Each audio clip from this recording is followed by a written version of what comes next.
देख रहे हैं सार्थक न्यूज भारत। तो सार्थक न्यूज भारत की मौजूदगी समय है जलालपुर उस गांव में जहां पर एक साथ 4 अर्थियां उठी हैं और पूरा गांव गमगीन है।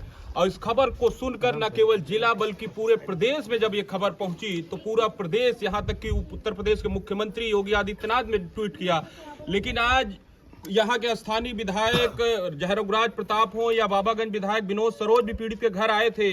लेकिन आज सांसद आए जिसपे सवाल उठाया जा रहा था कि पीड़ित के घर अभी तक सांसद नहीं पहुंचे हैं। तो क्या कुछ वजह रही है, यही समझेंगे हम। यहाँ के युवा सांसद हैं, जिस उम्र में लोग पंचायत चुनाव के लिए सोचते हैं कि प्रधान बन जाए, उस उम्र में सांसद बने हैं पुष्पेंद्र सरोज, जो पीड़ित परिवार के साथ आए हैं। किस तरह से ढांढस बनाया, किस तरह से मदद का आश्वासन दिया है पीड़ित परिवार को, इन्हीं से समझेंगे। क्या कहेंगे सर, जिस तरह की ये घटना हुई है, पूरा मरमहत परिवार है, पूरा गांव गमगीन है, इस तरह में आप पीड़ित परिवार को किस तरह मदद के आश्वासन दिए हैं? देखिए, सबसे पहले ये जो बहुत दर्दनाक घटना हुई, एक ही परिवार के 4 छोटे छोटे बच्चे, उनकी मृत्यु हो गई। ये बहुत दर्दनाक घटना है। आज हमारा पूरे समाजवादी पार्टी की पूरी टीम, हम खुद यहाँ पर आए हैं।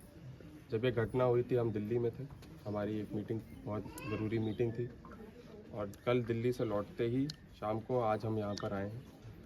और हमको बताया जा रहा था कि जो सरकारी मदद इन तक पहुँचनी चाहिए अभी तक पहुँची नहीं थी। तो अभी हमने मौके पे डीएम और एसडीएम को फ़ोन करके उनको अवगत कराया कि जो भी सरकारी मदद इन तक पहुँचनी चाहिए वो तुरंत पहुँचने का काम कराएं। दूसरा, यहाँ पे इनको एक पट्टा ज़मीन का मिले, और जो भी हमारे और हमारी तरफ से जो भी सहयोग पार्टी की तरफ से होगा, हम राष्ट्रीय अध्यक्ष जी से मिलेंगे, ये घटना के बारे में उनको अवगत कराएंगे।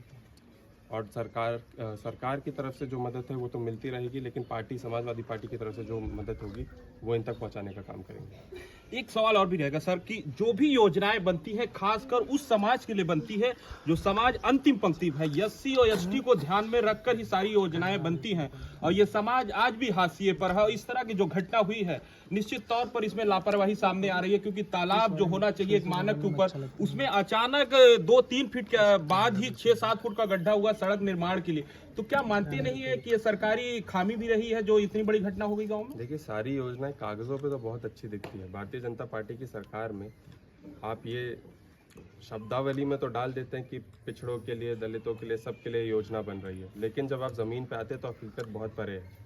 और ख़ास करके इस घटना में दर्शाता है किस तरीके से सरकारी लापरवाही हुई है। और ये जो नदी में, ये मुझे याद है कि मैंने इस नदी के बारे में सदन में भी आवाज़ उठाई थी, ताकि यहाँ के लोग जो ये नदी को लेकर के, उनके खेत हों, किसान हों, सब डूब जाते हैं।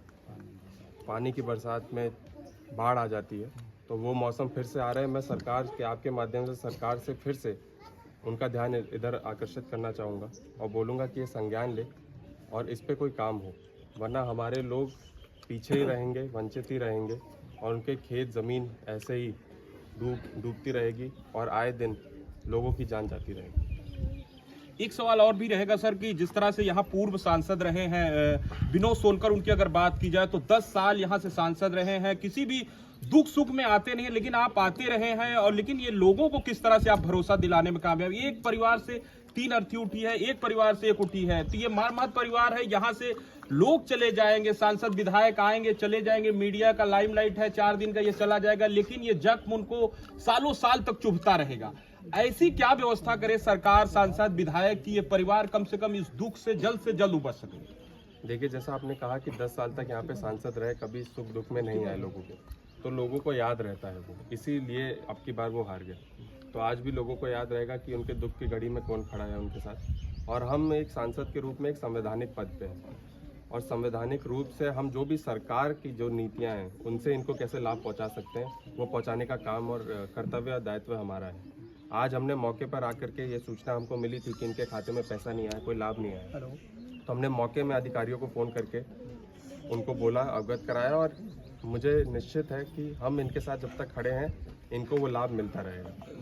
सर, सांसद के पास भी अपना एक आपदा फंड होता है जिससे कि मदद इस तरह से पीड़ित परिवार की जा सकती है। क्या सांसद फंड से आपने कुछ मदद करने की कोशिश?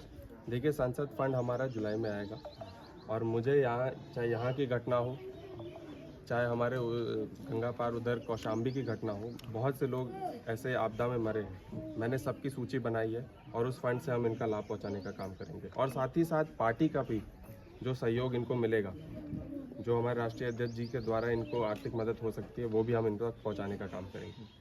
सर, सबसे युवा सांसद का खिताब आपके नाम है, पूरे देश में आप सबसे युवा सांसद के तौर पर हैं। 1 साल आपके कार्यकाल का बीत गया है, क्या उपलब्धियां रही है इन 1 सालों में, और आने वाले 4 सालों में आप क्या करना चाहेंगे जो कौशाम्बी की सूरत बदल सके? देखिए, अगर खास करके मैं कुंडा बाबागंज की बात करूं तो मुझे लगता है कि यहाँ पे मौजूद आप किसी भी इंसान से पूछ सकते हैं, जिस तरीके से आपने अभी एक प्रश्न उठाया कि पहले यहाँ पे सांसद आते नहीं थे, लोगों के बीच नहीं आते थे, लोगों को पता भी नहीं था कि उनके सांसद कौन है। सबसे पहले जनप्रतिनिधि को अपने लोगों के बीच बने रहना चाहिए। तो मुझे लगता है सबसे बड़ी उपलब्धि ये है कि आज हम अपने लोगों के बीच में सुख दुख में खड़े रहते हैं, चाहे उनका कोई भी एसडीएम से लेकर के डीएम से लेकर के थानों तक कोई भी मैटर है, चाहे फ़ोन कॉल के थ्रू, चाहे चिट्ठियों के थ्रू, चाहे खुद उनकी समस्या का निस्तारण करने के लिए हम खड़े रहते हैं और उनकी समस्याओं को सुनते हैं और उसका निस्तारण कराते हैं।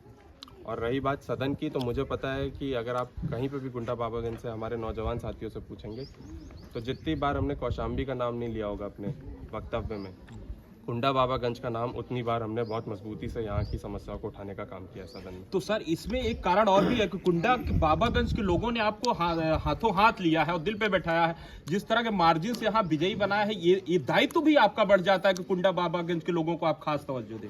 ये दायित्व हमारा है, तभी मैं बोल रहा हूँ जो पहले यहाँ पे थे उनको अपना दायित्व समझ में नहीं आया। ये एक सांसद, एक जनप्रतिनिधि का दायित्व है कि जिन लोगों ने उनको सर पे उठाया है, जिताया है, उन्हीं के बीच में सांसद को बने रहना चाहिए, आते रहना चाहिए और उन्हीं की आवाज़ मजबूती से सदन में उठानी चाहिए।